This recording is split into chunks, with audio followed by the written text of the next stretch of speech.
Merci pour cet accueil. Et je tiens à exprimer ma profonde satisfaction de voir choisi comme thème pour cette nuit de Shavuot l'accueil de la Torah dans le souci des autres. Et donc dans l'énoncé même, il y a un parallèle fait entre accueillir l'autre et accueillir la Torah. Est-ce que notre rapport au texte toraïque pourrait nous mettre sur la voie de l'accueil de l'autre, de l'accueil de l'étranger? Et le lien avec l'actualité est évidente. La situation migratoire depuis une décennie, situation dramatique, dont par exemple un des aspects, c'est l'accueil des Ukrainiens, des Ukrainiennes. Et je pense que nous sommes ici au cœur de la nuit et que précisément la nuit, c'est ce qui se définit par le débordement. La nuit n'a pas de limite, c'est le jour qui a des limites. Le jour, c'est la clarté, c'est la rationalité, alors que la nuit, c'est le débordement. Et donc, d'une certaine manière, l'accueil, sans qu'on sache exactement ce qui peut arriver. Ce qui surgit de la nuit n'est pas connu à l'avance. Ce qui surgit dans la journée, on peut le voir venir. Il y a donc quelque chose de tout à fait précis dans le choix de la nuit comme cadre de réflexion et le thème même de l'étranger.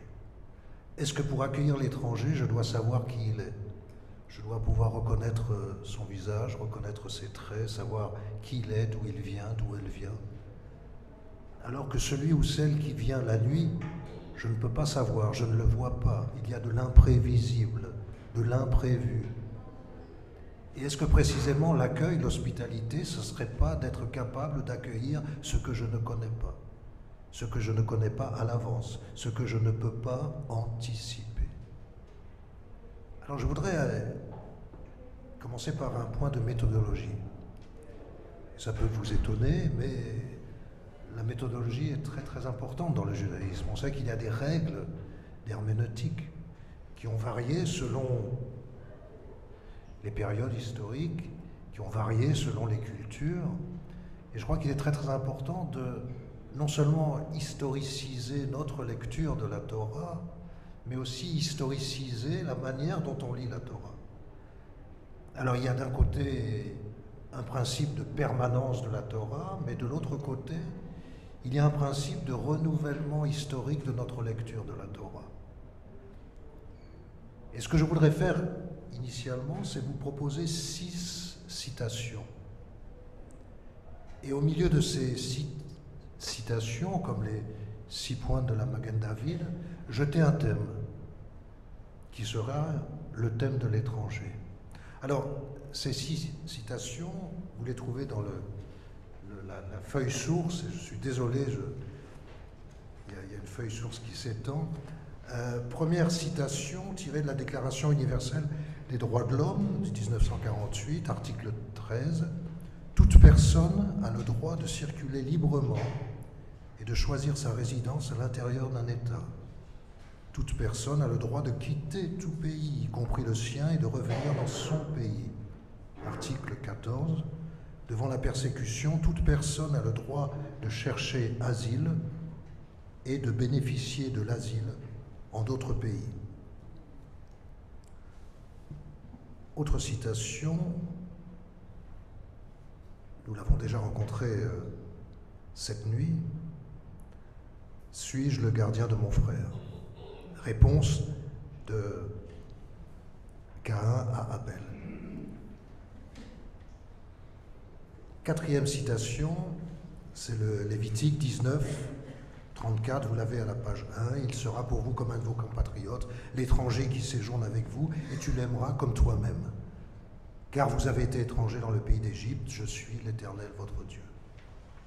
5e citation, Emmanuel Lévinas. Personne n'est chez soi. Et 6e citation, Jacques Derrida. Disons oui à l'arrivant, avant toute détermination, avant toute anticipation, avant toute identification.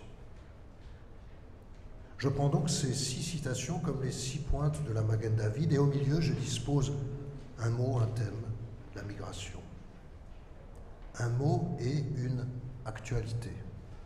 Comme pour éclairer cette actualité de mes citations.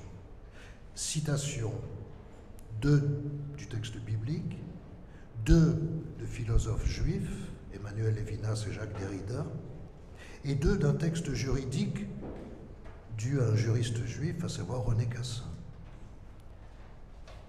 Et la question que je poserai d'emblée, qui est une question méthodologique, c'est: ai-je le droit de considérer ces textes de sources différentes comme alimentés par le même questionnement, la même mémoire textuelle, c'est-à-dire leur rattachement à l'histoire juive? Le Sfat Emet, qui est le livre rédigé par le Gerer Rebbe, remarquait une analogie qui a souvent été avancée. Il y a 10 paroles par lesquelles le divin crée la création, Dieu dit, etc., à 10 reprises. Et puis il y a les Seret HaDibrot, les 10 commandements, les 10 paroles, celles que justement la fête de Shavuot est censée célébrer. Donc analogie, 10 paroles pour créer le monde et 10 paroles pour la révélation. Et le Gerer Rebbe explique quel est le point commun outre le fait qu'il y a 10 paroles de chaque côté. Ça, c'est qu'une petite astuce, mais quel est fondamentalement le point commun? Et il est répondu dans le Sfat Emet que ces 10 paroles, chacune respectivement, ne se suffisent pas à elles-mêmes. C'est qu'il faut les considérer dans un débordement. Les 10 paroles pour créer le monde, mais le monde a évolué depuis. C'est-à-dire qu'il y a eu 10 paroles fondatrices et ensuite le monde a évolué. Et le monde évolue chaque jour et chaque nuit. Mais ce débordement-là est déjà contenu dans l'énonciation première. Et puis, pour la Torah, c'est la même chose, et il a été fait référence tout à l'heure. Dans cet énoncé assez succinct, il figure là, derrière nous, devant nous et derrière moi, eh bien, il y a toute la Torah. Mais la Torah ne se résume pas évidemment à ces 10 paroles-là. D'abord, il y a la Torah orale, la Torah écrite, et puis il y a tous les commentaires, etc., etc. Donc là aussi, ce texte-là appelle le débordement, appelle l'excès. Les 10 paroles de la création appellent un excès. Cet excès, ça s'appelle notre histoire. Et les 10 commandements appellent un excès. Cet excès, ça s'appelle l'histoire de notre pensée. Ou plus exactement, l'histoire du pensée. Et je ferai ici une distinction entre la pensée juive et le pensée juif. La pensée juive du côté du contenu, le pensée juif, la manière dont ce contenu apparaît à notre conscience. Et ce pensée juif est aussi importante que la pensée juive. La manière dont nous allons réfléchir ensemble cette nuit est aussi importante que les conclusions auxquelles nous allons parvenir. Pourquoi? Parce que nous réfléchissons cette nuit. Cette nuit, c'est-à-dire par rapport à une actualité. Cette actualité nous permet de comprendre la véracité, la pertinence des textes que nous sollicitons, et ces textes-là nous permettent une approche de l'actualité.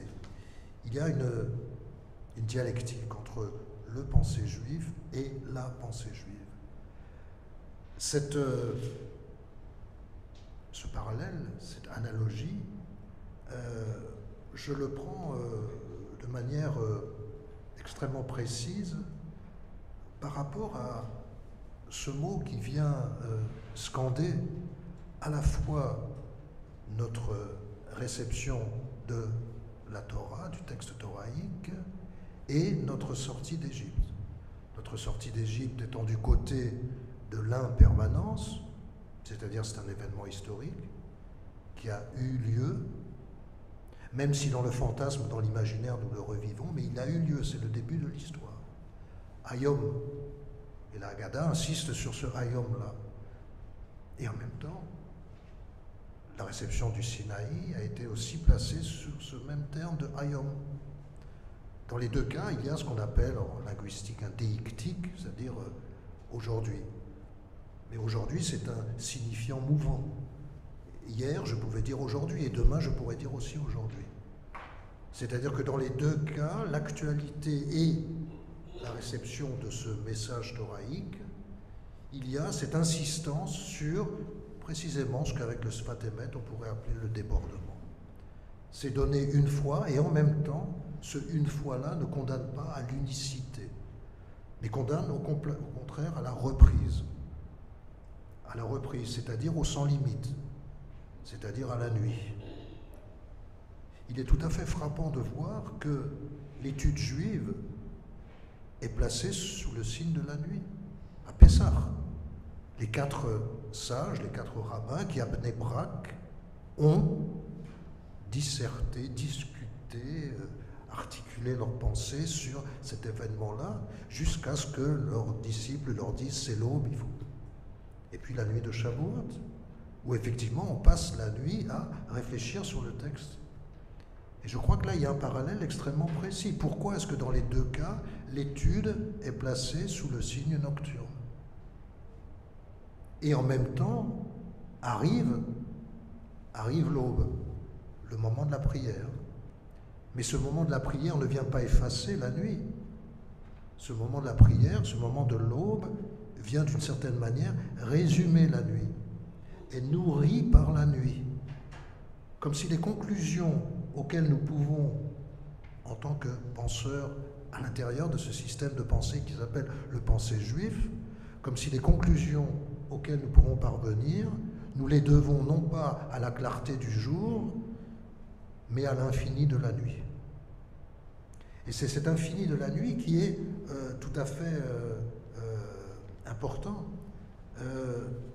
Il est intéressant de voir, si je prends ici mes références, il y en a déjà, la feuille source est longue, mais il y en a encore d'autres. Dans le Midrash sur Yitro, on répète, et ce jour-là, à Yom, ils arrivèrent au Sinaï, ce qui veut dire que même s'ils arrivèrent à cette époque-là au Sinaï, je leur ai donné le texte thoraïque ou la Torah aujourd'hui. Et puis, c'est le rabbi de Kotz qui disait pourquoi est-ce que Shavuot, on l'appelle le Zman Kabbalat Shabbat, le temps de la réception. Est-ce qu'on ne devrait pas dire le temps du don de la Torah, le Matan Torah? Et la réponse était oui, le don a lieu une seule fois, mais la réception, elle est multiple, elle est plurielle. Et donc il est intéressant de voir que cette nuit d'études va nous amener à certaines conclusions sur précisément cette notion de l'étranger. Alors dans toutes mes citations, il y a la citation biblique, celle de Caïn. Comment la citation biblique de Caïn, je puis la mettre en un rapport avec, par exemple, la Déclaration des droits de l'homme, qui porte sur l'étranger et sur le droit à l'asile. Je ne dis pas le droit d'asile, le droit à l'asile, qui est différent. Le droit d'asile, c'est une notion juridique. Le droit à l'asile, c'est un concept philosophique ou religieux. Caïn, on l'a dit tout à l'heure, Abel, c'est le sacrifice qui est accepté, le sacrifice qui n'est pas accepté. Mais les deux, même si l'un est nomade, même si l'autre est sédentaire, les deux sont les fils d'Adam et Ève, c'est-à-dire des fils de l'exil, c'est-à-dire deux migrants. L'histoire juive commence avec l'exil, Adam et Ève chassés du Gan Eden. De la même manière que l'histoire individuelle commence aussi par une expulsion. Nous venons tous du ventre de notre mère, nous sommes tous exilés du ventre de notre mère, où chaque matin nous sommes tous exilés des rêves de la nuit, précisément. Et personne ici ne dira que les rêves de la nuit cessent efficacité une fois que le jour est levé, au contraire. Donc il y a cet exil qui est un exil premier. Et d'une certaine manière, Caïn et Abel sont deux réponses à cet exil premier. L'un qui accepte et l'autre qui refuse. L'un qui nomadise et l'autre qui sédentarise. Et là, il y a comme un conflit entre ces deux conceptions. C'est le moment d'ailleurs de comprendre que les trois récits du monothéisme sont des récits d'exil. Et des récits où l'expérience exilique est fondatrice. On le sait bien sûr avec le texte thoraïque. C'est non moins vrai du texte des évangiles, la fuite en Égypte. Le fait que le sauveur, entre guillemets, naît dans une étable comme un migrant qui n'a pas le choix de trouver une maternité pour que sa femme puisse accoucher. Et puis bien sûr dans le texte de l'islam, l'hégire, cet exil, encore une fois cet exode de la Mecque à Médine. Donc il y a dans le monothéisme cette expérience première. L'expérience première est celle de l'exil. Et c'est ensuite que vient le territoire. Ce qui est intéressant en soi, puisque ce qu'on appelle le droit d'asile est fondé sur une pensée contraire. Je t'accueille, toi qui demandes l'asile, dans mon territoire. C'est-à-dire que moi, je considère que tu n'as pas de territoire et donc je t'accueille dans mon territoire. C'est-à-dire que la pensée du territoire va prévaloir sur la pensée de l'exil, alors que les textes du monothéisme inversent. C'est l'exil qui doit nous faire comprendre ce qu'est le territoire, et non pas le territoire qui doit nous faire comprendre ce qu'est l'exil. Quand Emmanuel Levinas a cette formulation « personne n'est chez soi », il ose dire qu'il peut y avoir un soi sans chez soi. Que ce n'est pas le territoire qui va définir la subjectivité, mais que précisément personne n'étant chez soi, je dois trouver ma subjectivité dans ce hors chez soi. Être au monde sans avoir de monde. Être soi sans chez soi. Si on prend sur c'est le passage qui a été commenté tout à l'heure, que vous avez, c'est sur la page 4, alors je ne sais pas s'il y a un ordre de... donc c'est Genèse 18, 10. Il y a quand même quelque chose d'assez intriguant dans le texte, c'est que les trois anges qui sont dans le texte original Shlosha Anashim, c'est-à-dire trois individus, trois messieurs, trois hommes, si vous voulez, ils sont bien trois et ils sont bien définis comme tels. Comme il levait les yeux et regardait, il vit trois personnages debout près de lui. En les voyant, il courut à eux du seuil de la tente et se prosterna contre terre, et il dit « Seigneur, si j'ai trouvé grâce à tes yeux, ne passe pas ainsi devant ton serviteur. » C'est-à-dire que la rencontre avec le divin se fait par l'intermédiaire, la médiation de ces trois personnages, comme le dit avec beaucoup d'humour, je trouve, la citation. C'est-à-dire qu'encore une fois, ici, il est dans sa tente, d'une certaine manière, il est quelque part, mais ce qui va définir sa subjectivité, cette subjectivité étant fondée sur le rapport au divin, va passer par ces trois individus qui passent, ces trois nomades, ces trois migrants, pourrait-on dire. Et ce qui est intéressant, c'est qu'il ne leur demande pas précisément, il est dans un régime nocturne, si j'ose dire. Il ne leur demande pas qui ils sont. Jacques Derrida le disait, demander à quelqu'un comment il s'appelle, c'est déjà un signe d'impolitesse. C'est-à-dire que je veux déjà savoir quelque chose sur toi. Effectivement, si demander à quelqu'un comment tu t'appelles et que la personne répond « je m'appelle Jacques » ou « je m'appelle Mohamed », déjà dans la réaction, il y aurait quelque chose de différent. Donc lui demander son nom, ce qu'on prend habituellement pour la première formule, comment tu t'appelles, moi je m'appelle, pour Derrida c'est déjà une violence à l'endroit de l'autre. Emmanuel Levinas disait déjà aimer c'est ignorer la couleur des yeux de l'autre, de celui ou de celle qu'on aime. Et en général, quand je dis ça à mes étudiants, il y a des protestations, mais au contraire, aimer quelqu'un, c'est connaître le grain de beauté sur sa fesse gauche, c'est-à-dire connaître, c'est-à-dire posséder, c'est-à-dire maîtriser. Alors que si j'ignore la couleur des yeux de celui ou de celle que j'aime, je ne la possède pas, je ne la maîtrise pas, je n'anticipe pas la couleur de ses yeux, et donc je la fais vivre, ou je le fais vivre, dans son altérité absolue. Et c'est exactement ce qui se passe pour Abraham. Ces trois-là qu'il ne connaît pas, il les accueille. Et dans le geste de son accueil, que dit-il? Adonai, le divin. C'est-à-dire que c'est dans le geste même de l'accueil que la transcendance s'installe. La transcendance n'est pas préalable, il n'y a pas de contrat moral, politique, sociologique, ce que vous voulez, juridique. La compréhension se fait dans l'acte même. C'est le fameux Naaseh Venishma, sur lequel on a tellement glosé. Emmanuel Levinas, dans une de ses leçons talmudiques du temps du colloque des intellectuels juifs, le vrai et l'authentique, si j'ose dire, opère un court-circuit incroyable. En disant Naaseh Venishma, il faut les dire en une seule parole. Dans le Naaseh, il y a le Nishma. Et dans le Nishma, il y a le Naaseh. Il n'y a pas une séquentialité entre le faire et le comprendre.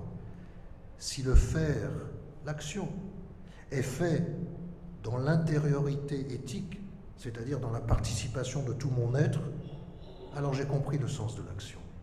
Je n'ai pas besoin d'articuler, de déployer le sens de mon action. Le sens de mon action, je l'habite.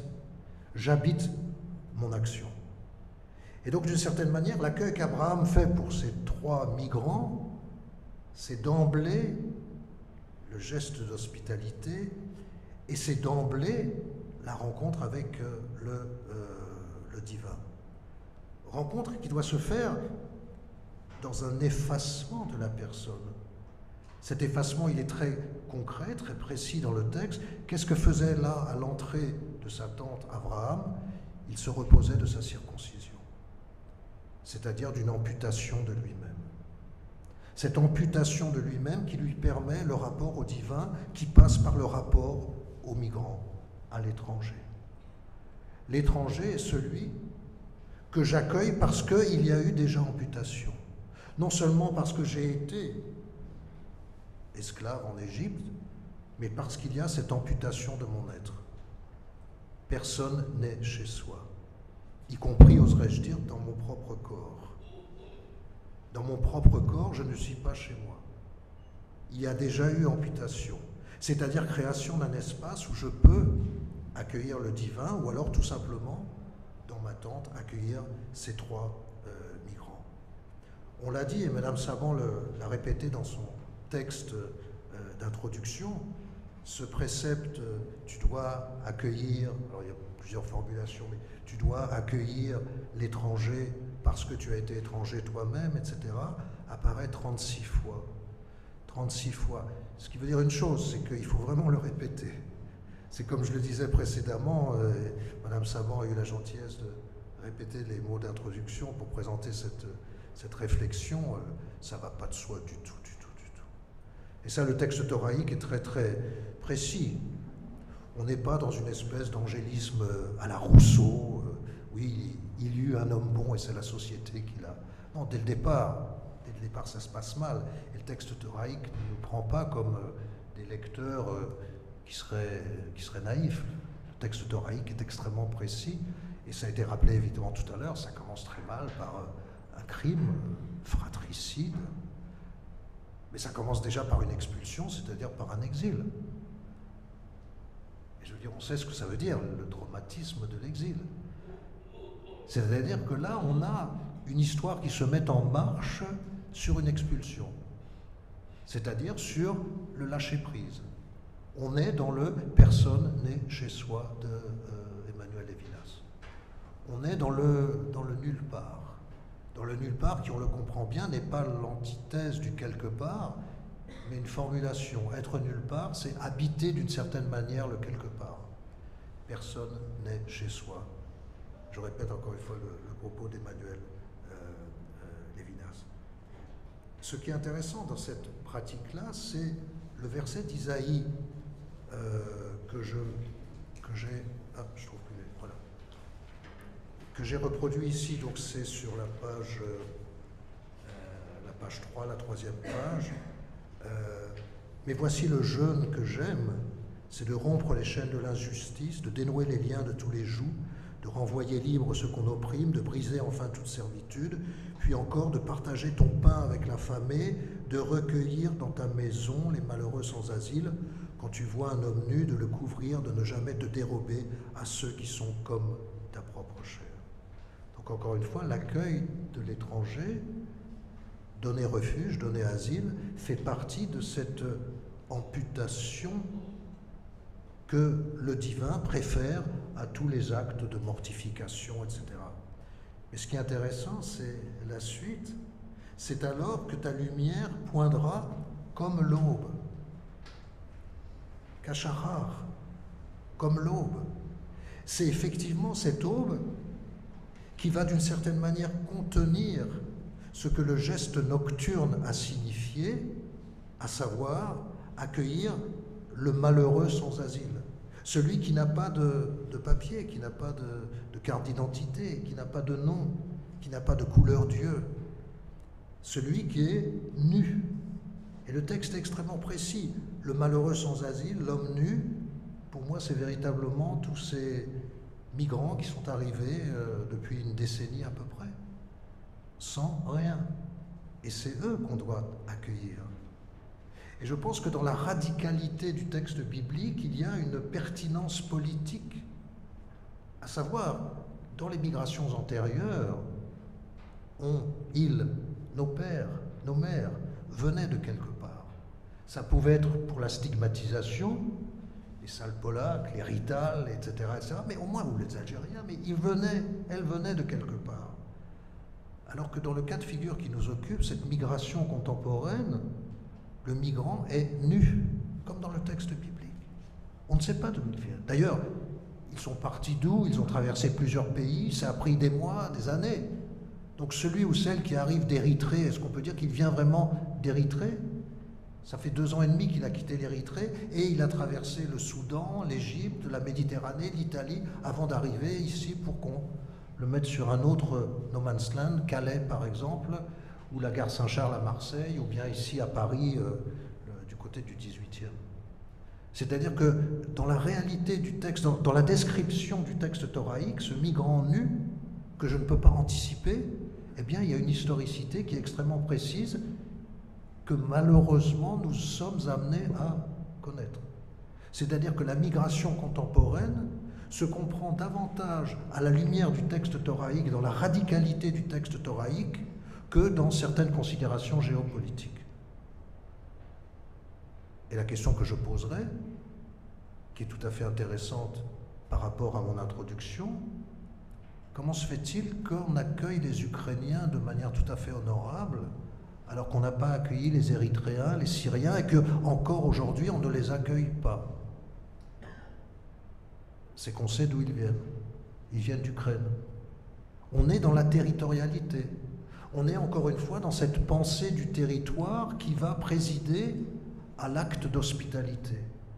Alors que le texte juif nous dirait, c'est l'acte d'hospitalité qui doit accueillir ton accueil. C'est lui qui doit suggérer cette posture d'accueil, où, Naaseh Venishma en un seul mot, si j'ose dire, en une seule occurrence, en accueillant, tu comprendras ce qu'est l'accueil. En faisant ce geste par rapport à celui que tu ne connais pas, celui qui est nu, comme dans le texte d'Isaïe, c'est là que tu comprendras ce qu'est l'hospitalité, ce qu'est ce que j'ai appelé le sens de l'étranger.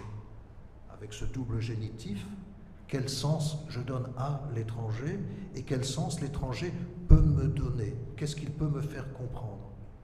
Et ce migrant actuel me fait comprendre ce que le texte thoraïque, dans sa radicalité, veut me suggérer comme attitude d'hospitalité. Ce qui est aussi intéressant dans notre réflexion, et là je crois qu'il faut être très très attentif au texte, Dans Exode, donc ça c'est à la Exode 23, 9, 10.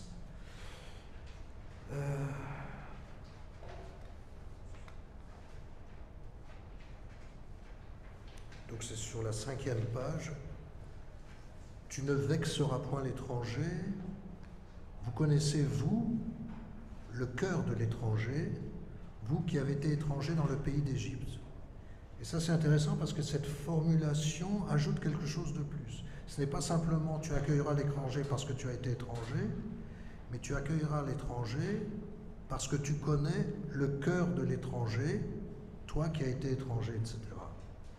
Le terme hébreu, c'est nefesh, c'est pas le cœur. Alors on peut comprendre d'une manière, disons, poétique, tu connaîtras l'intériorité de l'étranger. Ce qui est déjà intéressant, parce que connaître l'intériorité de l'étranger, c'est encore une fois être en dehors des codes moraux, religieux, etc. On est dans l'existentiel, on est dans l'expérience.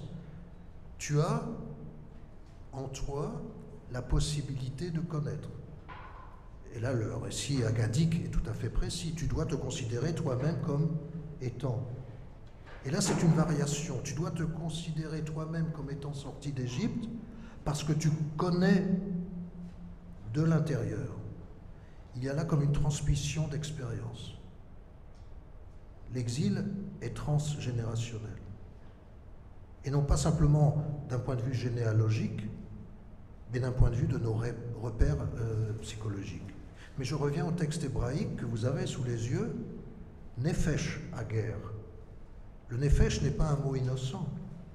Vous connaissez le ternaire Nefesh, Ruach, Neshama.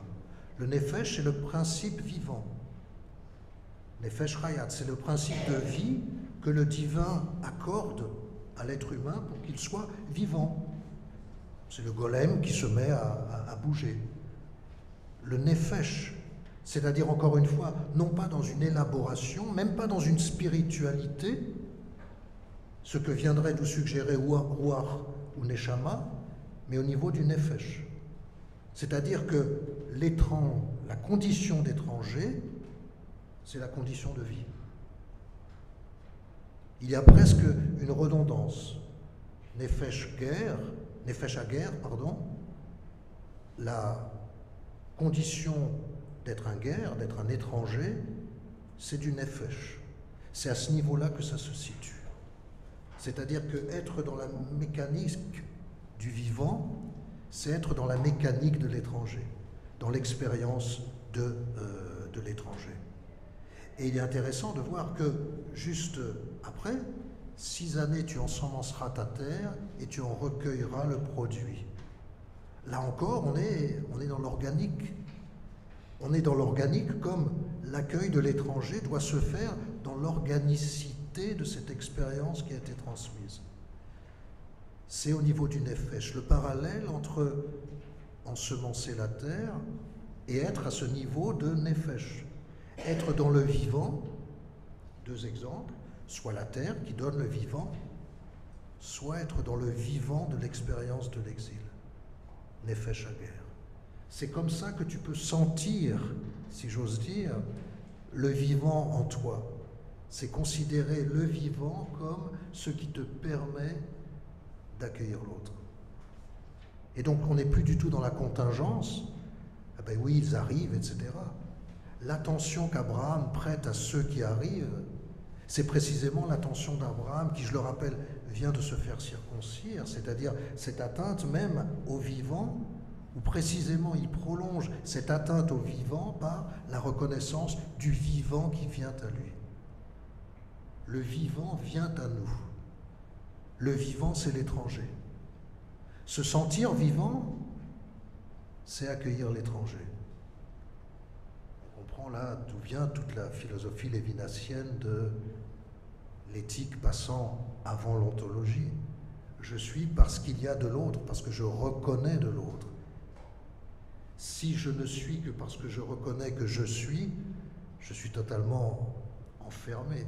Je suis dans une espèce d'autisme existentiel où rien ne me prouve finalement que j'existe. Seul l'autre, le surgissement de l'autre, va me donner cette impression du nefesh. Je suis vivant parce qu'il y a de l'autre, et qu'il y a de l'autre qu'il vient à ma rencontre. Et encore une fois, on comprend ce Naaseh Venishma que vous avez dans la citation suivante, Naaseh Venishma, et là, c'est la traduction de Sfarim, nous l'exécuterons docilement. Je ne sais pas où ils sont allés chercher ce docilement, sinon peut-être cette docilité de l'acceptation.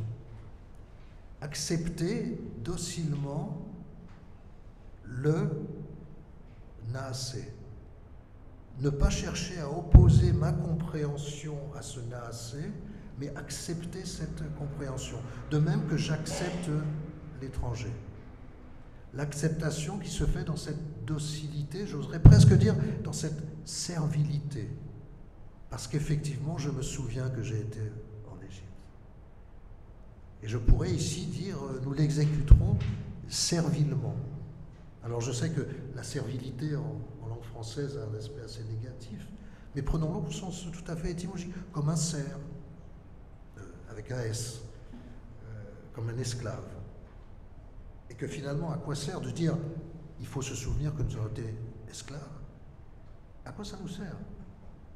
Peut-être que ça nous sert précisément, à accueillir l'étranger, c'est-à-dire celui qui n'a pas de chez soi, comme l'esclave qui n'a pas de chez soi, puisqu'il n'a pas de possession, aucune possession, son propre corps, il ne le possède pas.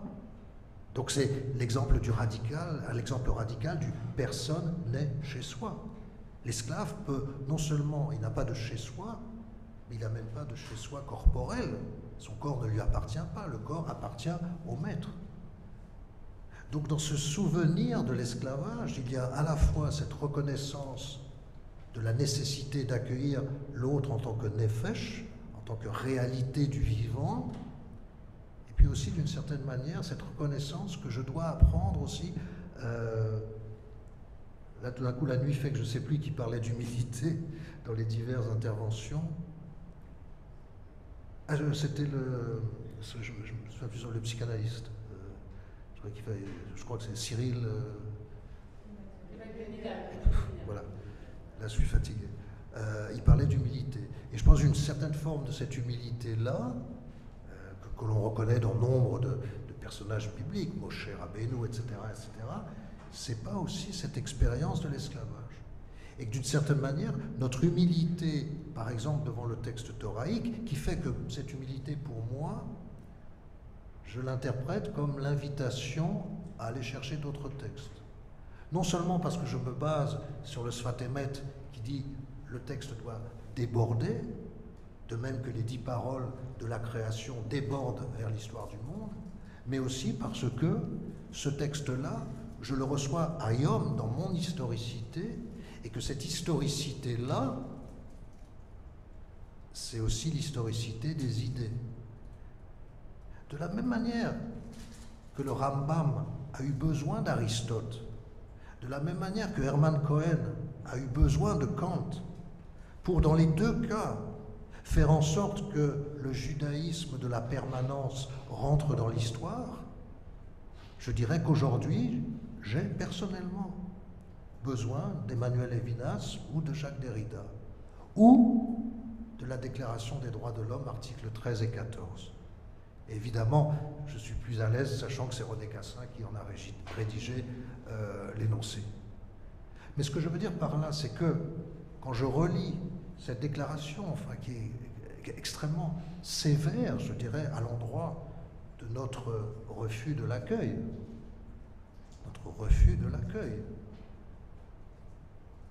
et là, je serai aussi sévère avec ma communauté, c'est-à-dire la communauté juive. Oui, c'est vrai, pour les Ukrainiens, nous avons réagi en tant que juifs. Mais pour les Érythréens, les Syriens, les autres, non, disons-le. Alors que nous aurions dû être les premiers à réagir. Vous me direz, nos frères musulmans n'ont pas réagi non plus de manière exemplaire.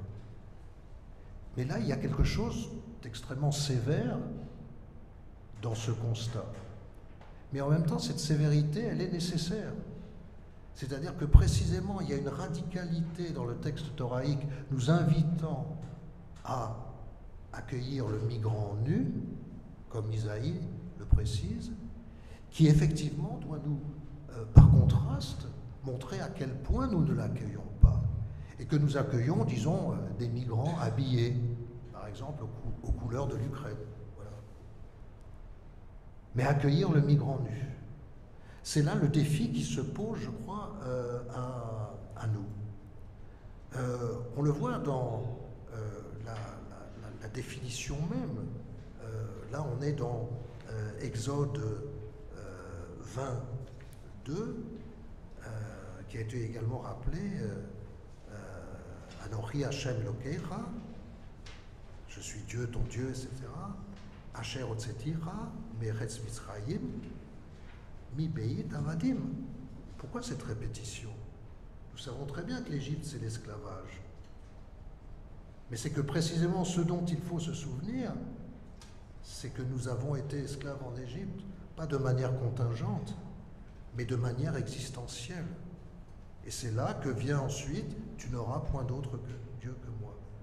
C'est-à-dire que cette réalité, qui est une réalité géohistorique et aussi une réalité existentielle, je sais de l'intérieur ce qu'est l'esclavage. Et mon rapport au divin passe par cette expérience-là. Pas seulement parce que j'ai été sorti d'Égypte, le grand Hollywood de la mer Rouge, etc., mais parce que j'ai été esclave et que je le suis encore. C'est-à-dire que le rapport au divin passe par cette mémoire de l'esclavage, c'est-à-dire cette mémoire du « personne n'est chez soi ». Je ne dois pas considérer comme obsolète cette mémoire. À la limite, je suis sorti d'Égypte, mais je ne suis pas sorti de l'esclavage. Alors on sait qu'il y a cette parole chassidique, qu'il était plus facile de sortir les Juifs d'Égypte que l'Égypte des Juifs. Mais il y a aussi autre chose. C'est que je crois qu'on est sorti trop facilement de l'esclavage. Et que ce migrant nu dont il est question chez Isaïe, c'est précisément c'est à ce niveau-là que nous devrions réagir. À ce niveau qui, d'une certaine manière, va revenir dans Deutéronome 14, 8, donc c'est page 2 dans la source feuille, la source feuille, je suis fatigué, la feuille source, voilà, feuille source, non, je me suis oui, c'est ça. Peut-être ton cœur va-t-il s'enorgueillir, tu oublieras l'Éternel ton Dieu qui t'a tiré du pays d'Égypte, de la maison de servitude, et aussitôt, qu'est-ce que ça veut dire? Qui t'a conduit à travers ce vaste et redoutable désert, plein de serpents venimeux et de scorpions, etc., etc. Comme si l'esclavage devait se prolonger. Comme si sortir de l'esclavage, ça ne suffisait pas. Comme si d'emblée, la première expérience, le premier vécu, le premier habitat, dirait-on en sociologie, c'est encore l'habitat de l'esclave. C'est-à-dire que tu n'es pas tranquille. Tu n'es même pas dans ton chez-toi. L'esclave n'a pas de chez-toi. Tu es libéré de l'esclavage et tu n'as pas de chez-toi. Pas plus. Et tu dois conserver la mémoire de cette absence de chez-toi. Et si jamais tu veux dire, c'est la suite des psukim, c'est ma propre force, c'est le pouvoir de mon roi. Non, c'est de l'Éternel ton Dieu que tu dois te souvenir, car c'est lui qui t'aura donné le moyen d'arriver, etc., etc. Tu dois te souvenir de lui en tant qu'il t'a fait esclave et qu'il veut que tu conserves cette mémoire de l'esclavage. Je peux accueillir l'étranger parce que j'ai en moi cette mémoire de l'absence du chez-soi. Quand Lévinas fait de le visage de l'autre, la marque qui me permet le repère vers la rencontre du divin, il insiste aussi sur cette nudité du visage. Le visage est nu. Alors je sais qu'on sort d'une période où le visage n'a pas été si nu que ça, mais le visage est nu. Et d'ailleurs, même si on porte un masque, il y a une telle nudité dans le regard qu'on peut considérer que l'ensemble du visage est nu. Or, Lévinas a une formule extrêmement précise à cet égard. Le choc du divin c'est le visage d'autrui, le choc du divin. Encore une fois, on est à ce niveau de traumatisme. Rencontrer le divin, c'est un traumatisme. Et ce traumatisme-là, je peux en faire l'expérience par le visage d'autrui. Rencontrer le visage d'autrui, c'est de l'ordre du choc. La nudité de l'autre doit être recouverte. Et ça aussi, il y a de nombreux passages bibliques qui glosent sur cette nudité qui doit être recouverte. Ce qui est intéressant chez Lévinas, c'est cette manière dont il va gloser sur une des figures majeures de l'imaginaire occidental, la figure d'Ulysse. C'est dans la dernière page de la feuille source. Au mythe d'Ulysse retournant à Ithaque, nous voudrions opposer l'histoire d'Abraham quittant à jamais sa patrie pour une terre encore inconnue et interdisant à son serviteur de ramener même son fils à ce point de départ. Interdiction qu'il y ait un point de départ. Une fois que nous avons quitté ce point de départ, nous sommes dans le nulle part. Nous sommes dans le désert. Et quand je dis nous sommes dans le désert, je fais ici aussi une référence directe aux migrants qui viennent d'Érythrée ou de Syrie, qui peuvent nous dire qu'est-ce que ça veut dire traverser le désert. Au cas où on l'aurait oublié, ou au cas où pour nous ce serait une espèce de fantaisie esthétique. Eux ont traversé le désert, eux le savent, et il faut l'écouter. Pas pour revivre la sortie d'Égypte, mais pour savoir ce qu'est un migrant nu. Interdiction de revenir au point de départ. C'est-à-dire que nous sommes totalement jetés dans le monde. Et que c'est dans cette... Lévinas a une très belle formule, non pas dans cette condition, mais dans cette incondition humaine. La condition, encore une fois, c'est de l'ordre du jour, de la lumière du jour. Telle est ma condition. Notre condition, c'est une incondition, sans détermination, dans le choc de la rencontre. L'itinéraire de la philosophie, continue-t-il dans Humanisme de l'autre homme, reste celui d'Ulysse, dont l'aventure dans le monde n'a été qu'un retour à son île natale, une complaisance dans le même, une méconnaissance de l'autre. Ça, c'est la philosophie, c'est-à-dire, pour reprendre ma formule initiale, le penser non juif. Alors que le penser juif serait cette possibilité de connaître l'autre. Non pas une méconnaissance de l'autre, le retour au point de départ, je te connais, je connais la couleur de tes yeux, je connais ton nom, mais une méconnaissance de l'autre forme cette acceptation de connaître l'autre en tant qu'autre. Personne n'est chez soi, citation que j'ai employée à plusieurs reprises, la condition ou l'incondition d'étranger et d'esclave en pays d'Égypte rapproche l'homme du prochain.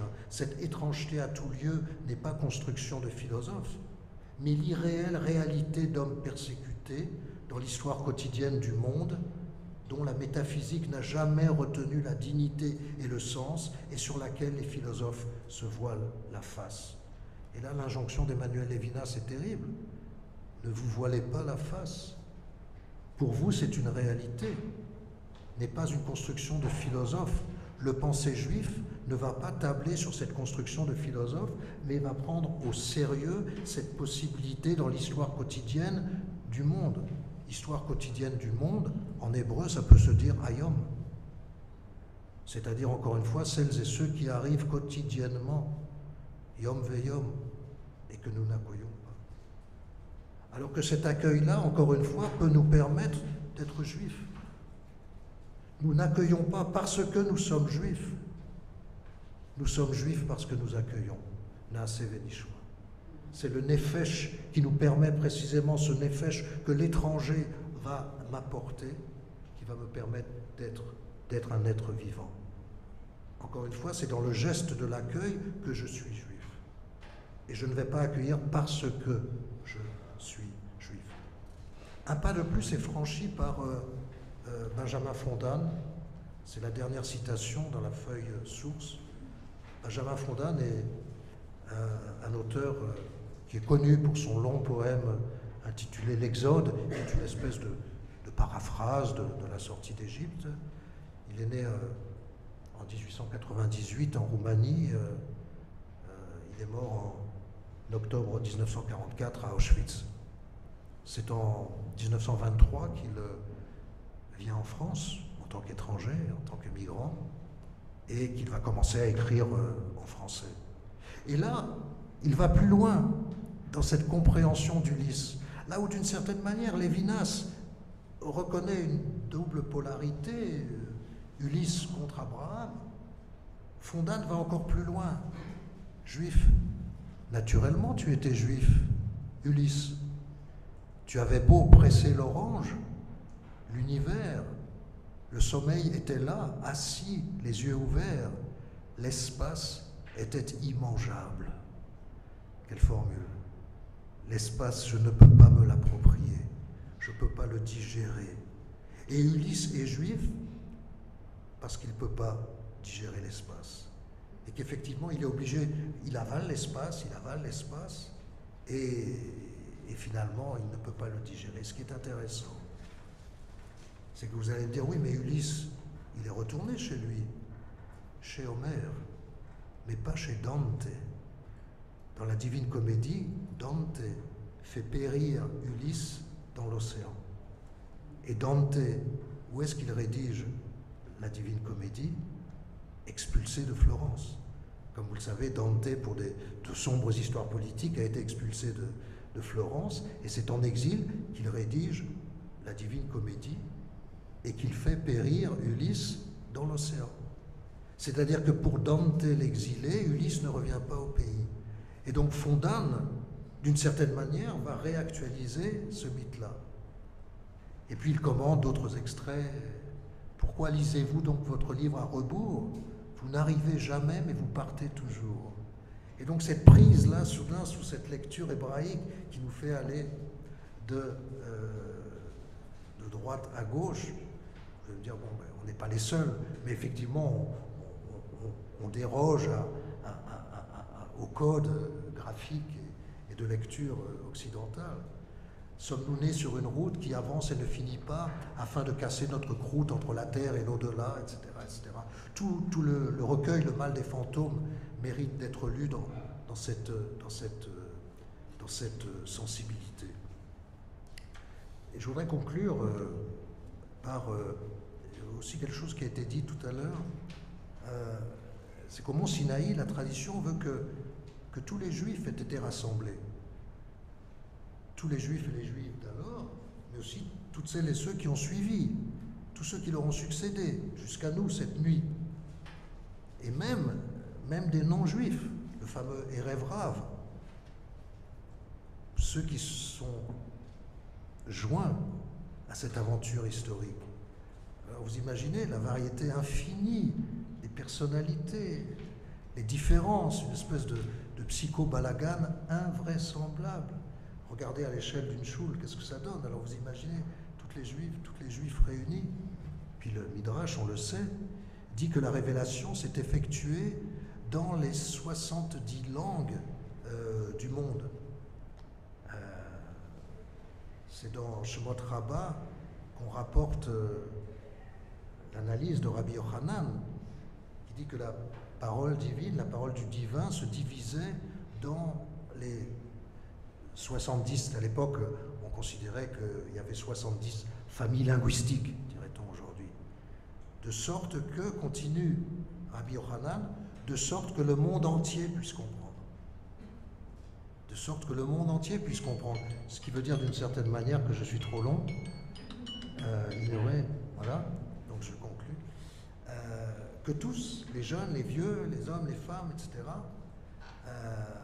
et Exode 19, 19, Moïse parla et Dieu lui répondit avec une voix que chacun d'entre nous, chacune d'entre nous peut comprendre. Ce qui redouble, encore une fois, ces 70 langues du monde, l'impression de diversité parmi les récepteurs, c'est-à-dire que d'emblée, je reçois la Torah au milieu d'étrangers pour lesquels je suis un étranger.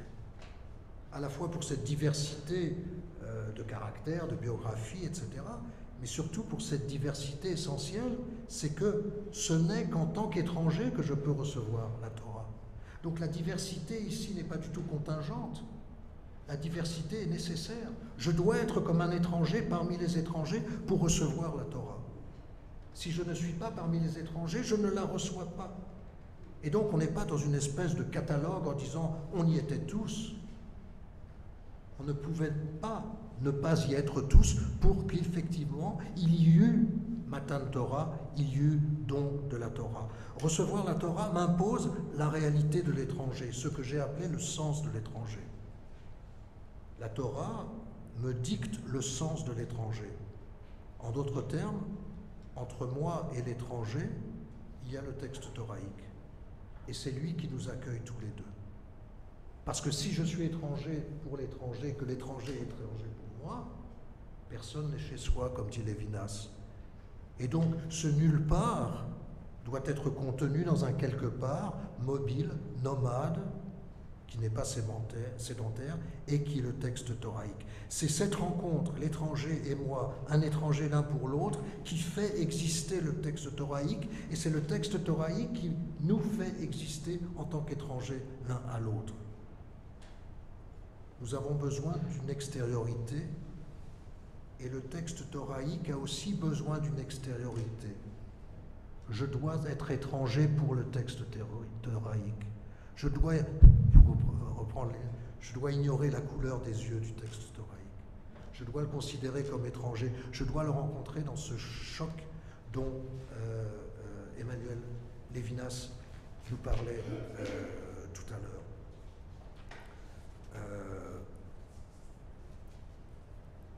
Un des maîtres chassidiques du XIXe siècle, début du XIXe siècle, Rebbe Reb Bunim, lui a demandé, mais il y a ce verset, vous serez tous pour moi Mamlechet Kohanim, un royaume de prêtres, Goy Kadosh, une nation sainte, et ensuite le verset continue, Ele Advarim Asher Tedaber El Bene Israël. Ce sont ces mots que tu parleras au peuple d'Israël. Et Rabbi Bunam, et c'est déjà Rashi qui commente, Ele Advarim, pas plus, pas moins, cela. Pas un iota de plus, pas un iota de plus, cela. Qu'est-ce que ça veut dire? Et Rabbi Bunam expliquait, Moïse, lui, voulait en dire plus. Il voulait révéler justement la Torah dans son débordement, dans son déportement. Mais le divin ne l'a pas autorisé à le faire. Car le divin voulait précisément que le texte demeure étranger. Que le texte demeure étranger et que la rencontre du texte oblige effectivement à l'accueil du texte. C'est-à-dire l'accueil du texte par rapport à mon intériorité, par rapport au nefesh dont je parlais tout à l'heure. Moïse ne pouvait ne leur dire que Ele Advarim, que ces mots-là, ni plus ni moins. C'est-à-dire qu'il y a quelque chose là. Il y a derrière ces mots-là aussi un nefesh, aussi un principe de vie. Et c'est ce principe de vie que nous devons accepter, que nous devons accueillir. Ce qui veut donc dire que le texte torahique m'est étranger, que je le reçois tout le temps dans la nuit, que je ne peux pas me repérer. Je ne le reçois pas dans le jour, où là j'ai des règles de lecture, des règles d'interprétation, des règles herméneutiques extrêmement précises. Je le reçois dans la nuit, comme nous cette nuit. Et c'est dans cette nuit que je dois l'accueillir, me porter vers lui. Me porter vers lui, me déporter vers lui. Exactement ce que fit Ruth. Elle s'est déportée vers le peuple juif. Une dernière remarque sur laquelle je voudrais conclure. Une remarque dialectique. On le sait, il n'est pas permis de signaler la conversion de quelqu'un. La tradition veut qu'on ne va pas désigner quelqu'un en disant « oui, oui, lui c'est un converti, elle c'est un converti ». C'est un juif, c'est une juive. Un juif est un juif, une juive est un juif. Or, le converti, on le sait, est désigné par le lexique religieux comme un guerre, comme l'étranger. Mais si le guerre est un juif et que je ne peux pas dire que c'est un guerre, C'est-à-dire que le juif aussi est un guerre. Le juif est un juif. Le guerre est un juif, donc le juif est un guerre.